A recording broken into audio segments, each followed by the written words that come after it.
प्रकाशित ग्रंथ है। इसमें सम्यक दर्शन के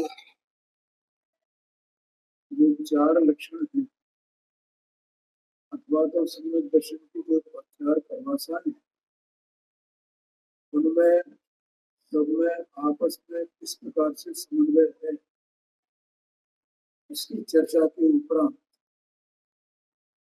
अब यहाँ पर ये जो 4 लक्षण हैं तो उनको कहने का अलग अलग कहने का प्रयोजन क्या है, ऐसा शिष्य का प्रश्न है। तो उसमें से तत्वार्थ श्रद्धान लक्षण, आपापर का श्रद्धान और आत्मा का श्रद्धान, इन 3 लक्षणों के प्रयोजन की चर्चा कल हुए न तीनों की, एक ही रह गई,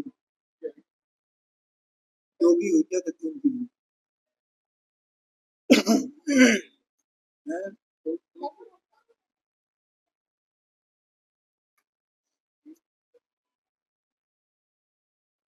तीसरा आत्म श्रद्धान लक्षण कहा, मैं समझता हूँ इसके लिए हो गई। फिर भी एक बार याद कर लेते हैं। तत्वार्थ श्रद्धान लक्षण इस प्रयोजन से कहा है कि वस्तु स्वरूप का ज्ञान हो और हित अहित को पहचाने। ठीक है, तत्वार्थ श्रद्धान मतलब 7 तत्वों का श्रद्धान करने के पीछे प्रयोजन क्या है? एक तो वस्तु स्वरूप की पहचान हो, नंबर 1, जितना डिटेल बताया उसकी पहचान, और दूसरा हित अहित का विचार, और ऐसा विचार हुआ, ऐसा वस्तु स्वरूप को जानेगा तो ये मोक्ष मार्ग में प्रवर्तन। इससे जो है इसको मोक्ष मार्ग में प्रवर्तन करने की प्रेरणा, ये प्रेरणा। दूसरा आपापर का श्रद्धान, ये अलग से दूसरा लक्षण कहा। तो इसका प्रयोजन क्या है कि आपापर का श्रद्धान करने के पीछे तत्वार्थ श्रद्धान का प्रयोजन पुष्ट होता है। तत्वार्थ श्रद्धान करने का प्रयोजन, क्योंकि आपापर का श्रद्धान लक्षण कहा तो उसमें पहला तो जीव जीव दोनों का श्रद्धान गर्भित है। ठीक है, और इस प्रकार से जीव अजीव को जानने से जो अजीव हैं, जो मतलब जीव नहीं है और आप स्वयं जीव है, तो जो जीव नहीं है माने उनसे मेरा कोई संबंध नहीं। ठीक है, और मेरा संबंध नहीं है तो उनमें मेरी रुचि नहीं होनी चाहिए और मेरी रुचि मुझ में ही।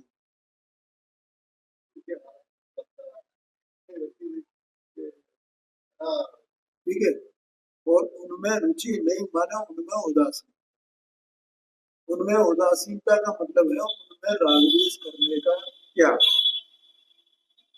तो रागद्वेष करने का त्याग करेगा तो रागद्वेष के स्वरूप को पहचान, इसका मतलब रागद्वेष स्वरूप को पहचानना, इसका मतलब आश्रवादिक की पहचान करना और आश्रवादिक का छोड़ना, उनका निषेध करना और उससे संबंध निर्जरा, और संबंध निर्जरा पूर्वक मोक्ष होगा। इसलिए आपापर का श्रद्धान लक्षण कहा, उसके पीछे 7 तत्व का श्रद्धान कराने का प्रयोजन है। आगे समझ में। तो तीसरा यहाँ पर आत्म श्रद्धान लक्षण, ये आत्म श्रद्धा लक्षण है, तो इसमें आपा पर का भिन्न श्रद्धा करने का प्रयोजन है। क्योंकि आत्मा जो आप है ना, तो आपको आप कब जाने, तो आपको पर से भिन्न जाने तब। क्या कहा, आपको पर से भिन्न जाने बिना आप में अपनेपन का श्रद्धा नहीं हो सकता। क्या क्या कहा मैंने, मैं पर से भिन्न जाने तब तो श्रद्धा आप में श्रद्धा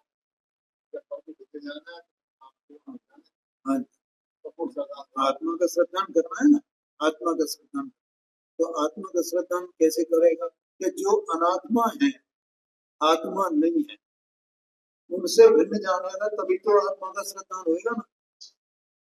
ठीक है, तो आत्मा का श्रद्धा जो लक्षण कहा उसका, तो उसके पीछे आपा पर का श्रद्धा कराने का प्रयोजन है।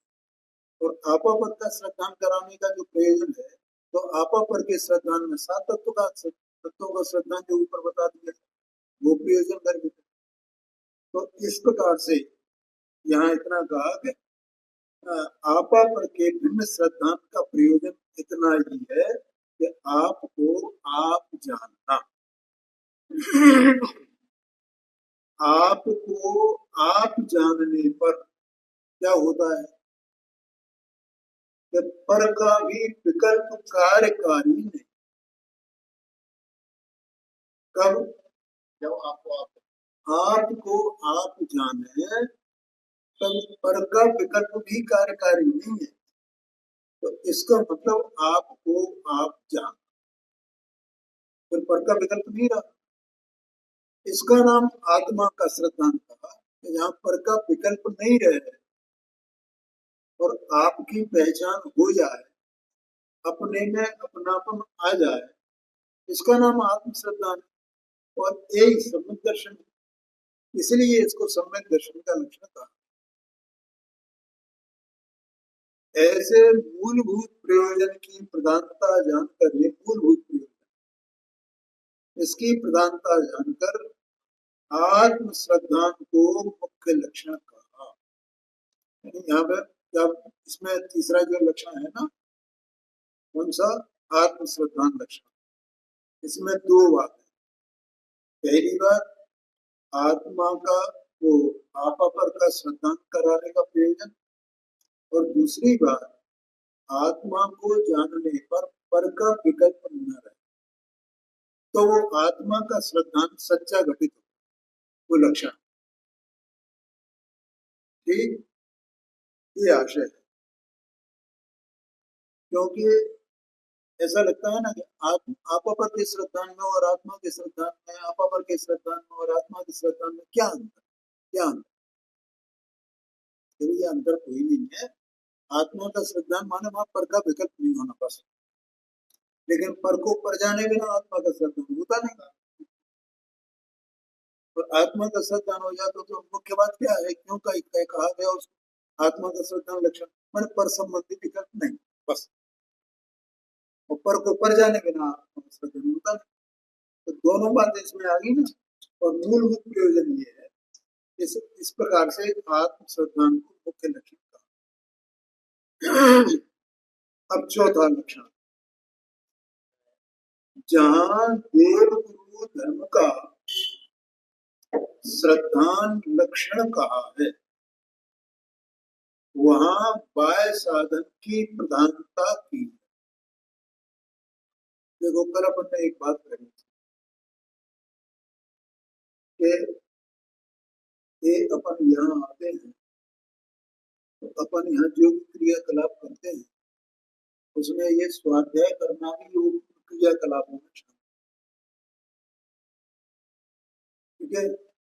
लेकिन इतने जो कुछ भी क्रियाकलाप है, इनमें कुछ भी धर्म नहीं।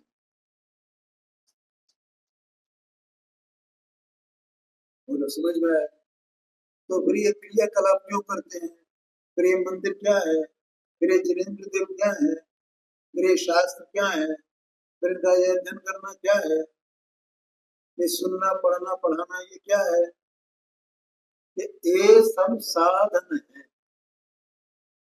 क्या बताया था? साधन है ये। इन साधनों से धर्म क्या है? धर्म तो वो सम्यक दर्शन, सम्यक ज्ञान, सम्यक चारित्र, वो धर्म है बस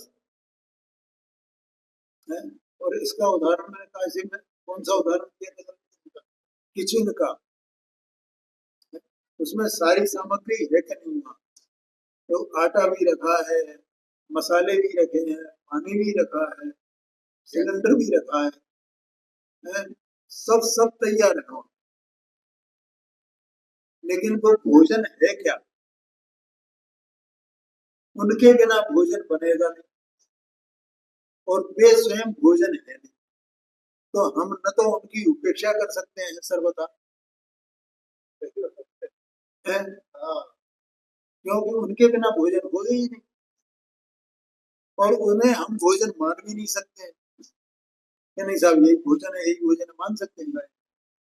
तो ऐसे जितने ज्ञान क्रियाकलाप है, और ये क्रियाकलाप के ये जो साधन है, ये क्रियाकलाप और ये सब साधन, ये भी क्रियाकलाप भी साधन में शामिल है।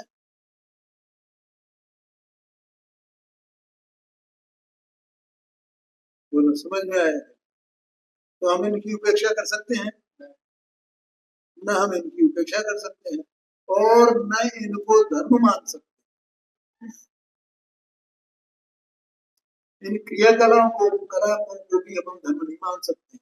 एक पढ़ना पढ़ाना भी धर्म नहीं है। धर्म तो केवल एक आत्मा के आश्रय से होने वाला, आत्मा का जो निर्मल परिणाम है, वो धर्म है बस, जो सुख और शांतिमय है। बताओ मुझे इसके अलावा कुछ धर्म है क्या? है? हम चाहे जितना कुछ भी करते हैं, कुछ भी करें, वो कर ही रहे हैं लोग, क्या क्या क्या नहीं कर रहे हैं। तो धर्म हुआ क्या उसमें? हाँ, पंचकल्याण कराना, क्या क्या कर रहे हैं, दान देना, फलाना करना, लाखों लाखों लाखों लाखों का दान दे रहे हैं, करोड़ों का दान दे रहे हैं, उससे धर्म हो रहा है। हम उसका निषेध नहीं कर सकते। वे सब धर्म के साधन, हम उनका निषेध करना ही नहीं है, लेकिन वो धर्म नहीं है। तो निषेध काय का हुआ? उन्हें उन क्रियाकलापों को धर्म मानने का निषेध हुआ है, लेकिन उन क्रियाकलापों का निषेध बिल्कुल भी नहीं है।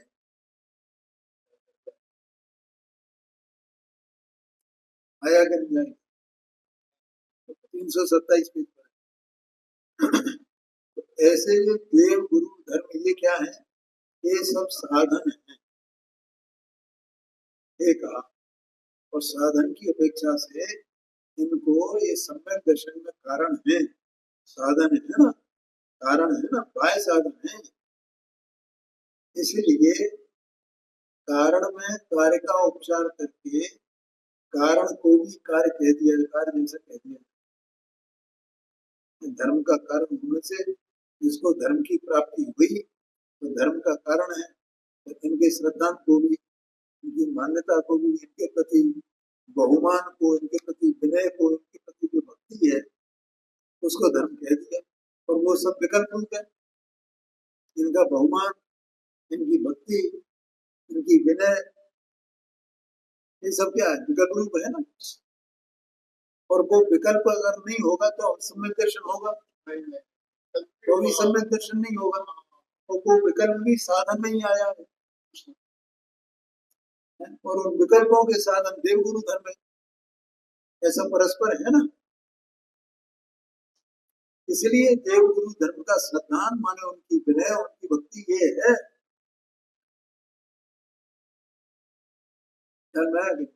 और ये जानना बहुत जरूरी है कि ये देव क्यों है। ये कल परसों से संयोग है ऐसा कि अपन ये रोजाना चर्चा उसकी कर रहे हैं। वे देव क्यों नहीं है, हमें उन्हें देव क्यों नहीं मानना चाहिए? मेरी तो समझ में नहीं आता, मतलब मुझे उनमें और उनमें कोई अंतर, अपने में उनमें कोई अंतर ही नहीं दिखाई देता। मैं कपड़े पहनता हूँ, ये कपड़े पहने हुए, मुझे सर्दी गर्मी लगती है, उन्हें सर्दी गर्मी लग रही। मैं अपने घर में हथियार हथियार रखता हूँ, अरे और कुछ नहीं तो लाठी तो मिलेगी मेरे घर में। वे कोई तीर कमान रख रहे हैं, कोई सर्प डाले हुए हैं, कोई गदा लिए हुए हैं,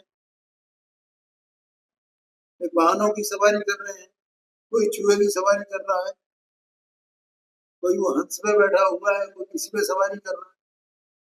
सवारी मेरे घर में भी है। मैं भोजन करता हूँ, उन्हें भी भोग की आवश्यकता पड़ती है, भोग लगाया जाता है उन पर। तो मेरे में उनमें अंतर क्या है जो मैं उनको देव मानू, अपने से बड़ा मानू? और हम उनको कर्ता मानते हैं, तो मैं अपने को भी कर्ता मानता हूँ। तो उनने भी अपने को कर्ता माना, वे भी राजी द्वेषी हुए, मैं भी राजी द्वेषी। तो दोनों मुझ में क्या अंतर है? तो वे देव कैसे उठ सकते? देव तो जन सामान्य उससे उठ करके कुछ अलग होगा ना। ऐसी गुरु है तो वो जन सामान्य से कहीं अलग प्रकार का होगा ना। तो हम उन्हें देव कैसे माने भाई? हमें तो समझ में नहीं आता है। हमारे देव तो ये है, वितरागी है परिपूर्ण, किसी से कोई रंच मात्र भी, राग नहीं, कुछ द्वेष भी नहीं है।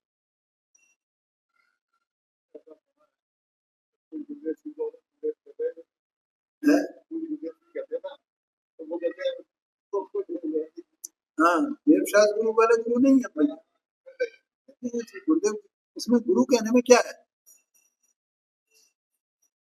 गुरु कहने में किसी को गुरु कहो जिससे हमें कोई विद्या मिली है, किसी का हम पर उपकार है, और वो कहते तो हम उनको गुरु माने। बड़ा गुरु का मतलब होता है बड़ा।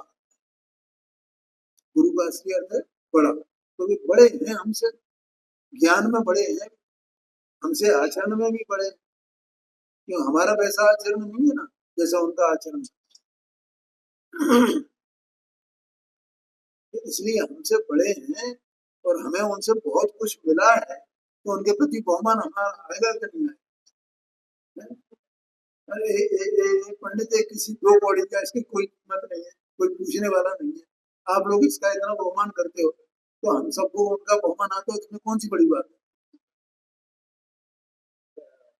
नहीं, बताओ मुझे आप। ज्ञान का सेवन करा, उचित मार्ग में होता है, वो हमारा जो वस्तु स्वरूप एहसास होता है। हाँ जी, हाँ, है क्या नहीं? तो अपने को ऐसे गुरु का बहुमान नहीं आएगा। अरे वे, उन्होंने वो काम किया है कि जो कोई नहीं कर पाया। नहीं तो ये आजकल में डॉक्टर साहब का व्याख्यान आया था ना, सुना होगा किसी ने, कि ये सब उन्होंने कैलाश चंद जी का नाम लिया था कि ये समयसार वगैरह सब अलमारियों में बंद रहते थे, हमें जानते ही नहीं थे।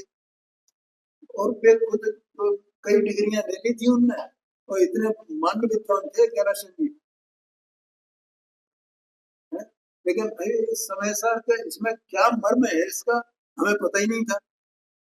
और फिर कोई उन्हें सोनगढ़िया नहीं कह सकता, जैसे आवाज खुल करके दूसरों को लोग सोनगढ़िया कहते। तो वो उनको उनका गुरुदेव जी का इतना बहुमान आता था उनको,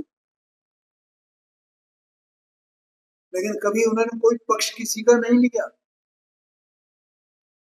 लेकिन तो भी उन्हें बहुमान था।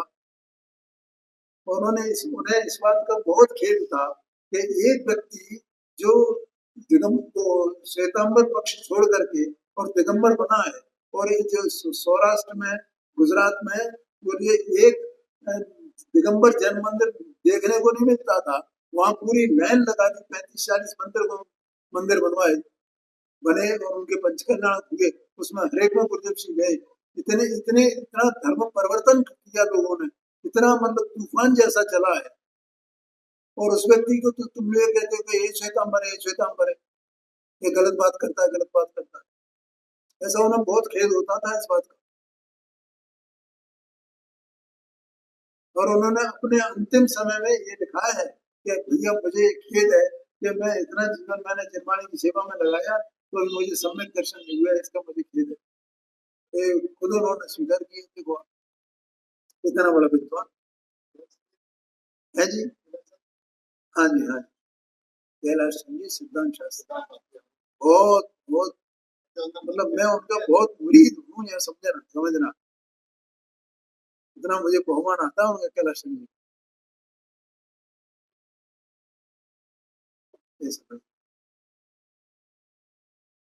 फिर क्या हुआ, उनके जब एक्सपायर हो गया ना तो उसके बाद उनकी एक किताब थी जो प्रकाशित नहीं हो पाई थी। तो यहाँ के सतना के इंग्लिश थे, प्रसिद्ध व्यक्ति थे, मतलब मैंने पूरे देश भर में अच्छे व्यक्ति थे, तो उन्होंने उसको प्रकाशित कराया। तो उस किताब को प्रकाशित कराया तो उनके अंतिम जो वो था उद्बोधन, मतलब उनकी एक संक्षिप्त आत्मकथा जैसे, तो उसको भी उसमें प्रकाशित कर, और वो मुझे पढ़ने को मिली, सौभाग्य मेरा है। तो वो मुझे, तो उसके जो अंश था कुछ वो मैंने अपनी डायरी में नोट किया, इसलिए मैं इतनी बातें कर रहा हूँ, इसलिए मैं उनका मुरीद हुआ, मेरी डायरी में नोट है। तो ऐसे विद्वान थे, मतलब तो उन्होंने इतनी उनकी तारीफ की है गुरुदेव सिंह जी, मुझे कहना ये था। और लोग उन्हें भी ऐसे ही मानते थे कि ये तो सब मुनियों की आलोचना करने वाले हैं, मुनियों की निंदा करने वाले हैं, ऐसा उन पर ठप्पा लगता था, जबकि वे बिल्कुल तटस्थ से कोई मतलब नहीं था उनको। है जी।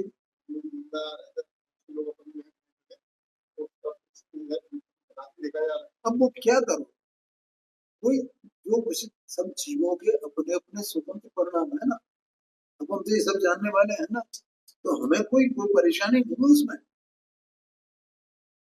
अपन दूसरे जीवों के परिणामों पर क्या कर सकते बताओ, कुछ कर सकते हैं? कुछ करना चाहिए, अपने को रचना चाहिए, फिर उनके परिणाम उन तक सीमित है, उनसे हमारा संबंध क्या है? हमें अपना कार्य करना है ना।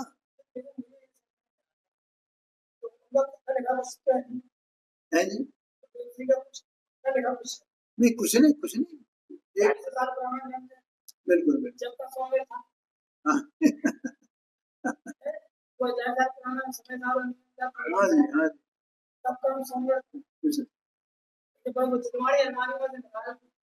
हाँ जी, हाँ, इतना बड़ा काम किया, इतना बड़ा। अच्छा, और इन्हीं कैलाश चंद जी ने 1947 में वहां को हुआ था विद्वानों का सम्मेलन, क्या कहते हैं, ऐसे विशेष नाम दिया गया था, और मतलब मैं उसको सम्मेलन ही कहूंगा। तो बहुत बड़े बड़े उस समय के जो विद्वान थे वो सब वहां पहुंचे थे। तो जगन मोहन लाल जी शास्त्री, कैलाश चंद जी और फूलचंद जी सिद्धांत शास्त्री, ये तीन वहां के मुखिया थे, मतलब इनको मुखिया बनाए, एक को अध्यक्ष बनाया, एक को मुख्य अतिथि बनाया था, और एक को और कुछ इस तरह वो पद दिए हुए, उनमें कैलाश चंद जी शामिल। तो इन्होंने, कैलाश चंद जी ने जब पहली बार वहां शायद पहुंचे थे, तो एक आधा, इन्होंने खुद लिखा है ये बात अपनी अपनी कि मैंने ऐसा बोला था कि ये कांची स्वामी ये कहते हैं, मतलब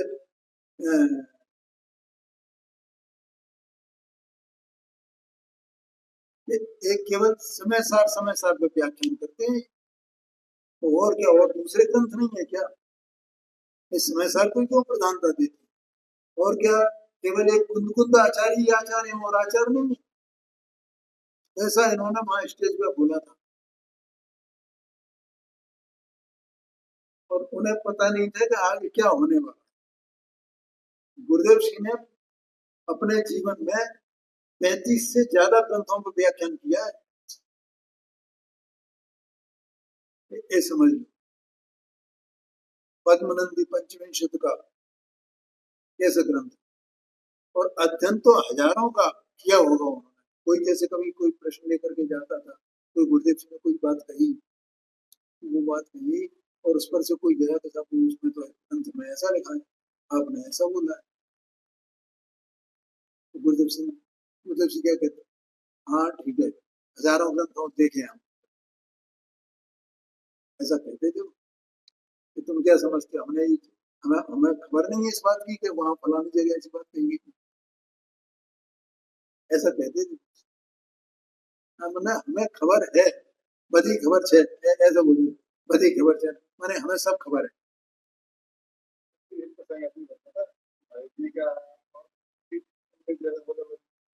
गया था उनको हाँ, समझ गया ना।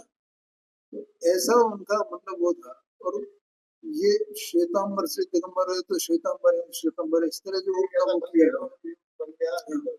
कितने ही ऐसे लोग हुए जो अन्य मत के थे और दिगंबर मत को, शुद्धाम राय के मत को उन्होंने स्वीकार किया। श्रीमद राजचंद जी वैष्णव थे, वो भी जैनी में। बनारसी दास जी श्वेतांबर थे और जैनी में। मानतुंग आचार्य पहले श्वेतांबर साधु थे, फिर दिगंबर साधु। गौतम स्वामी गौतम बुद्ध वे तो ब्राह्मण थे, तपस्वी थे, हैं? वे खुद जो है वे बने। और ऐसे बहुत हैं, कई हैं, दो चार नहीं है। तो यहाँ तो केवल अपन यहाँ देवगुरु धर्म की चर्चा कर रहे हैं, तो वो बीच में एक प्रश्न आ गया। अब यहाँ कहते हैं देखो मूल मुद्दे पर आए, जहाँ देवगुरु धर्म का श्रद्धान लक्षण कहा है वहां बाह्य साधन की प्रधानता दी है, क्योंकि अरहंत देवादि का श्रद्धान सच्चे तत्वार्थ श्रद्धान का कारण है। तो जो तत्व का वास्तविक स्वरूप है, मोक्ष मार्ग और संसार मार्ग का जो वास्तविक स्वरूप है वो तो भगवान ने बताया है ना। तो अगर हमें भगवान की श्रद्धा नहीं होगी तो उनके वचनों की श्रद्धा कैसे हो सकता है कि किसी की श्रद्धा हम न करो, उसके वचन की श्रद्धा करें, ऐसा कैसे हो सकता है? तो जिसके वचन है उस वचन की श्रद्धा करना, इसका मतलब उस व्यक्ति की श्रद्धा करना। और उन्होंने ये मार्ग बताया और वास्तविक मार्ग है, और अपने को भी ये सहज समझ में आता है कि नहीं। और अन्य मत में जो वस्तु का स्वरूप जैसा बताया, कोई अनित्य ही कहता है सर्वथा वस्तु को, कोई नित्य ही सर्वथा कहता है, कोई किसी प्रकार से कहता है, किसी प्रकार से, है ना। तो ये जो वस्तु का स्वरूप है वो सच्चा है ना झूठा है, उनका बताया वो तो झूठा है प्रकट में। और अपने को ये बात भगवान की जो बात है वो सहज समझ में आती है कि हाँ वास्तव में ये संसार मार्ग है, ये मोक्ष मार्ग, ऐसा सहज समझ में आता है। इसलिए उनके वचनों का श्रद्धान करने के पीछे उनका श्रद्धान भी शामिल है। तो ये कहा है यहाँ पर, क्योंकि अरहंत देवादिक का श्रद्धान सच्चे तत्वार्थ श्रद्धान का कारण है। ध्यान में आ गया। और उदेवादिक का श्रद्धान कल्पित तत्व श्रद्धान का कारण, वो कल्पना से बनाए, वो वास्तविक नहीं है। क्या कहा? वास्तविक कौन से हैं? कि जो सम्यक ज्ञानियों के द्वारा बताए गए वे वास्तविक हैं, और जो कल्पित हैं वे सम्यक ज्ञान के नहीं है। भगवान ने जो मार्ग बताया ना, जो मार्ग बताया, 7 तत्व बताए, तो 7 तत्वों का जो श्रद्धान करता है तो सच्चा श्रद्धान कब कहा जाता है? जब वो सम्यक ज्ञानी हो। ठीक है ना। तब वो ये जानेगा कि यही सच्चे 7 तत्व हैं। और सम्यक ज्ञान नहीं हो तो वो तत्वों की, उनके सत्यार्थपने की प्रामाणिकता उसके ज्ञान में सिद्ध हो सकती है? नहीं हो सकती है।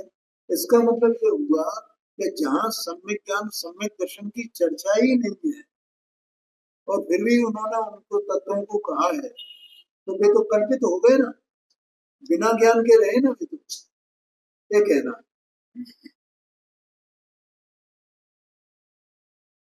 तो वो उदयवादी का श्रद्धान कल्पित तत्व श्रद्धान का कारण है। तो बाह्य कारण की प्रधानता से उदयवादी का श्रद्धान छुड़ाकर सुदेवादि का श्रद्धान कराने के अर्थ देव गुरु धर्म के श्रद्धान को मुख्य लक्षण कहा है, ख्याल में आया कि नहीं? और जिसे भी ज्ञान में ये प्रमाण होगा तो उसे ये कहाँ से आया भैया ये बात, ये इन वचनों से हमने जाना। ये वचन किसके हैं? वो अपन एक को पढ़ते हैं ना,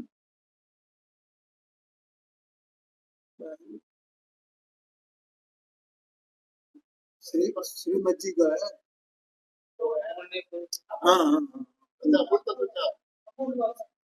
हाँ हाँ, उसमें उसमें आता है ना, अंत में आता है उसमें, इसका वचन इस तत्व की उपलब्धि में शिव भूत है, निर्दोष नर का वचन रे, वह स्वानुभूति प्रसूत। ऐसा है कि निर्दोष नर कौन है?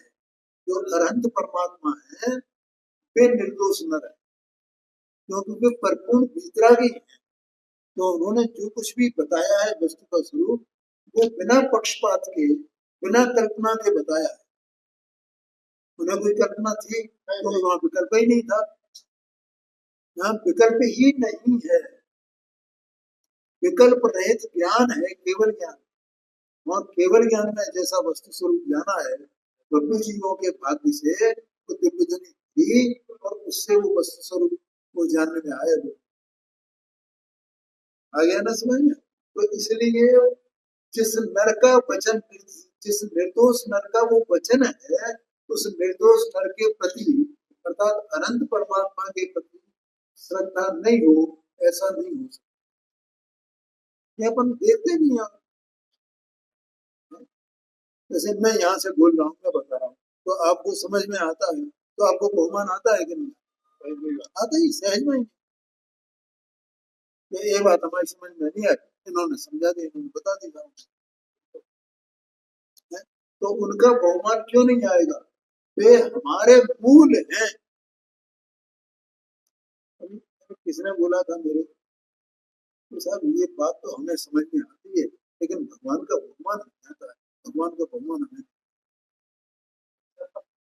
तो मैंने भैया बहुमान नहीं आता जो अपना दोष है, वे तो हमारे मूल हैं, वे सर्वज्ञ हैं, हमें उनका बहुमान क्यों नहीं आता है?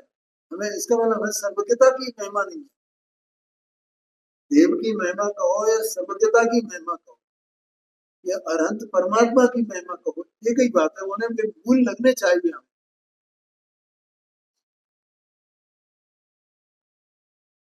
हम जो जो वंश हमारा, जो हमारे पूर्वज, तो हमें उनकी महिमा नहीं आती, हमें अपने पिता की, पिता के पिता की और फिर उनके भी पिता की महिमा नहीं आती है कि हमें इस वंश के, मतलब हमने जैन कुल में जन्म लिया है, हमारे पूर्वज सब जैनी थे, कितनी महिमा आती है हमें? तो हमारे पूर्वज ये है, मूल तो ये है ना, मूल है ये हमारे, इनके बिना कुछ नहीं है, तो उनकी श्रद्धा नहीं आवेगी। तो ऐसा वहां उनको मूल ज्ञान करके, बाय साधन ज्ञान करके, देव गुरु धर्म की, और धर्म माने अपने जो विकल्प चलते हैं ना शुभ भाव, इनसे अपने समझ में आता है, सभी सब विकल्प भाव है, इन सबकी महिमा आना, और उनका जो वचन वगैरह गिरा, ये सब धर्म की प्रभावना है ना उसकी। तो उदयवादिक का श्रद्धांत छुड़ा करके सुदयवादिक का श्रद्धांत कराने गए तो देव गुरु धर्म के श्रद्धांत को मुख्य लक्षण कहा है, ठीक है, इसमें कोई विशेष नहीं है। इस प्रकार भिन्न भिन्न प्रयोजनों की मुख्यता से भिन्न भिन्न लक्षण कहे। अब यहाँ प्रश्न है कि यह चार लक्षण कहे, उनमें से देखो आप कितना बढ़िया प्रश्न, यह जीव किस लक्षण को अंगीकार करे, किस लक्षण को माने, किस लक्षण को माने, माने कौन सा लक्षण मैं स्वीकार करूं जिससे मुझे सम्यक दर्शन प्राप्त हो। तो वो जो चार लक्षण है ना, तो वो कैसा मानता है कि जैसे एक तो ये मंजिल है और इसके चार मार्ग हैं, तो इसमें से मैं कौन से रास्ते को पकड़ूं उस मंजिल तक पहुंचने के लिए सम्यक दर्शन? ऐसा प्रश्न है ये। जैसा भी है चार सीढ़ी हाँ जी, क्रम क्रम से चार हाँ कौन सा क्रम में पहले पकड़ूं हाँ जिससे बिल्कुल तक हाँ वो एक ही बात है। तो जैसे चार चीज वो है मार्ग, उसमें से कौन सा मार्ग हम तत्व श्रद्धान करें, हम देवगुरु शास्त्र का श्रद्धान करें, हम महात्मा का श्रद्धान करने सीधा? ऐसा इसका प्रश्न कौन सा अंगीकार? इतना बढ़िया प्रश्न है। तो इसका समाधान और पंडित साहब ने समाधान भी कितना शानदार और उसकी नब्ज को पहचाना है प्रश्न करने में।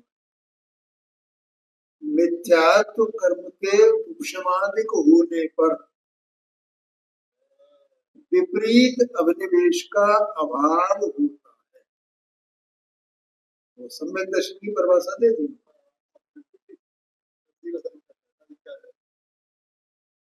ठीक है, क्या कहा?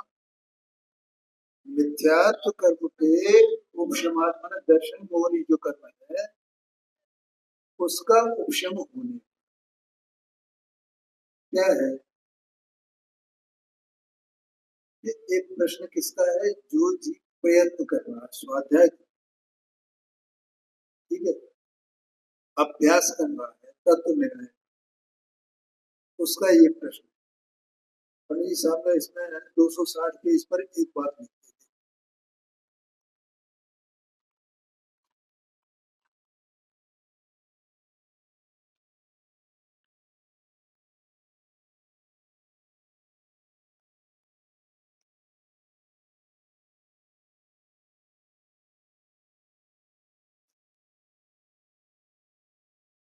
ऊपर से तीसरा पैरा 260 पेज। इस भव में अभ्यास करके, मैंने ये प्रश्न है ना अभ्यासी का, परलोक में त्रियंचादि गति में भी जाए तो वहां संस्कार के बल से देव गुरु शास्त्र के निमित्त के बिना भी सम्यक्त हो जाए। कैसे हो जाए? क्योंकि ऐसे अभ्यास के बल से मिथ्यात्व कर्म का अनुभाग हीन होता है। इसका अनुभाग हीन होता है। मिथ्यात्व कर्म माने दर्शन मोहिनी कर्म इसके साथ निबद्ध है ना। इसको जो मिथ्यात्व परिणति है उसका दर्शन मोहिनी कर्म का उदय निमित्त है। अब वो हीन होगा माने वो कमजोर पड़ता है। कैसे? अपने अभ्यास करने से। क्या कहा? जो रुचि पूर्वक जो अभ्यास करता है तो उसके दर्शन मोहिनी कर्म जो बना हुआ है उसका अनुभाग, अनुभाग माने उसका रस, उसकी शक्ति, उसका बल वो छीना पड़ता है, कमजोर। ठीक है, अब आगे क्या लिखा देखो, जहां उसका उदय नहीं, तो अब छीना तो पड़ रहा है लेकिन उसका उदय निरंतर बना हुआ है, तो कमजोर है तो उदय बना। जिस समय उदय नहीं हो उसी समय सम्यक दर्शन हो। अब वो चाहे इस भाव में हो चाहे अगले भाव में हो।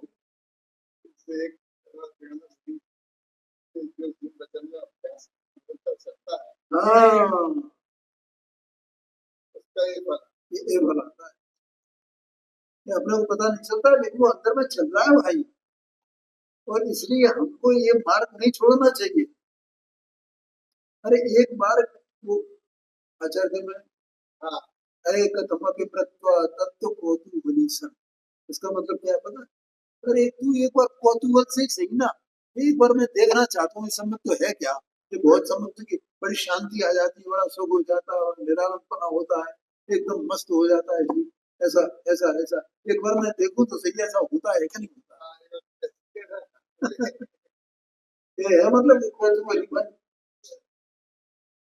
अरे मैं ये इसका चमत्कार देखना चाहता हूँ जरा एक बार, सम्यक दर्शन में चमत्कार क्या है। मुझे सम्यक दर्शन में तो कुछ नहीं चाहिए, मैं तो उसका चमत्कार देखना चाहता हूँ। देख गया तो हो गया।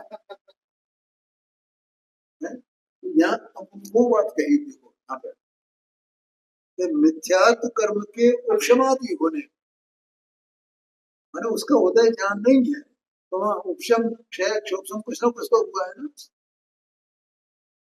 होने पर क्या होता है, विपरीत प्रवेश का अभाव होता है।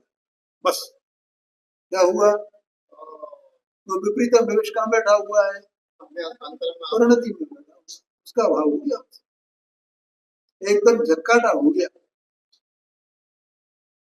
समय सार में पढ़ा था अपन ने झक्काटा। वहां जब वो विपरीत वेश का अभाव हो गया तो क्या हो गया, वहां चारों लक्षण युगपत पाए जाते हैं।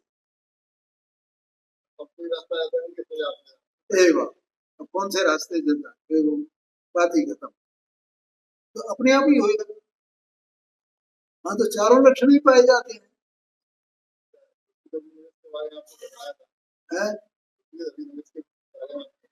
हाँ जी हाँ जी हाँ जी, आज सुबह भी तो बताया था, सुबह तो बताया था विपरीत प्रवेश क्या है।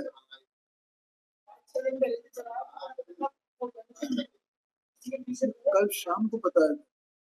देखो अपन क्या मानते हैं, मैंने एक चौथा अधिकार है ना, उसमें 80 पेज पर आया है, उसको बताया। एक तो स्वयं आप आत्मा, अनंत पुद्गल परमाणु में शरीर, और आत्मा की अवस्था में होने वाले रागादिक भाव, और मत ज्ञान इत्यादि ये जो ज्ञान का परिणाम, इन सबको मिलाकर ये मानता है कि ए मैं हूं। इसका नाम विपरीत अभिनिवेश है। ठीक है, और मैंने उसमें ये बताया था कि ये देह मन वाणी ये सब एक, दूसरा रागादिक भाव, और तीसरा ये जो इंद्रिय ज्ञान मति ज्ञान, इन सबको, इसकी नजर इतने पे ही है ना। आत्मा को तो ये जानता ही नहीं, आत्मा तो वहां कहा है कि मत ज्ञानांतरित जो परिणाम है वो आत्मा का परिणाम है, लेकिन इसे तो खबर ही नहीं है। तो इन तीन चीजों को मिला करके ये मानता है कि ये मैं हूँ, और ज्ञान का स्वरूप इसको खबर ही नहीं है।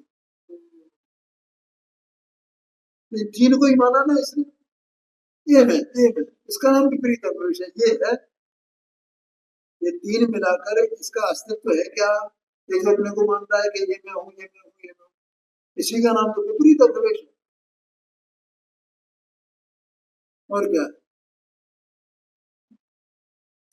आगे कहते तथा, ठीक है, ये तो बात होगी, चार बात है यहाँ पे, चारों लक्षण उसमें बिल्कुल पाए जाते हैं, माने वहां सत्व और श्रद्धान भी पाया जाता है, आपा पर का श्रद्धान भी पाया जाता है, आत्मा का श्रद्धान भी पाया जाता है, और देवगुरु धर्म का भी श्रद्धान, चारों लक्षण पाए जाते हैं एक साथ एक ही काल युगपत।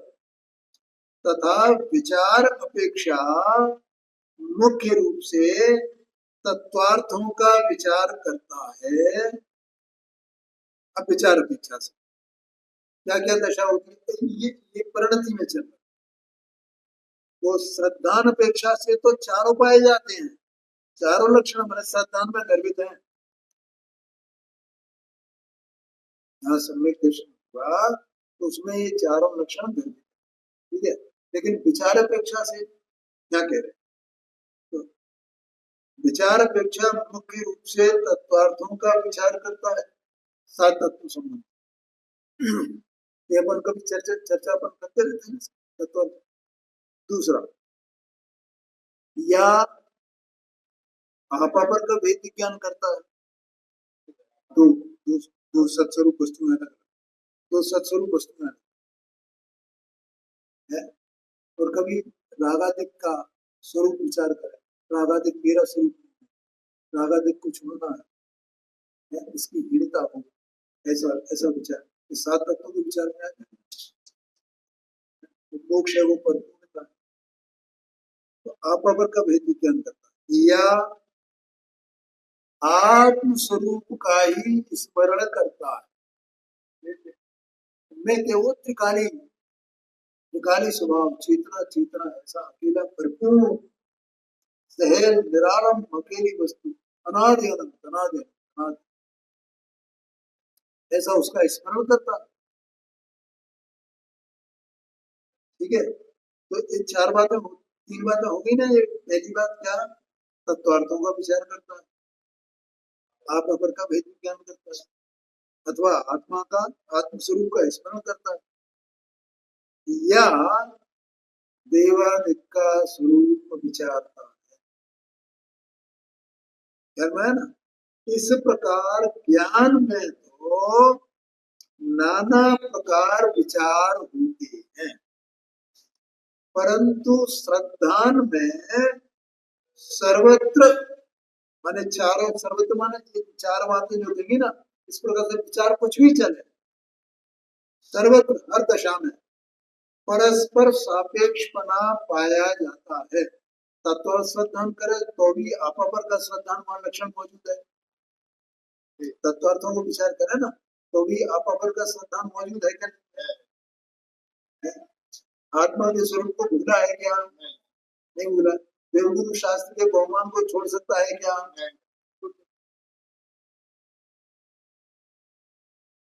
अथवा तो आप पर का करे, अथवा तो आत्मा का स्मरण करे, ये चारों के चारों तो रहेंगे ही।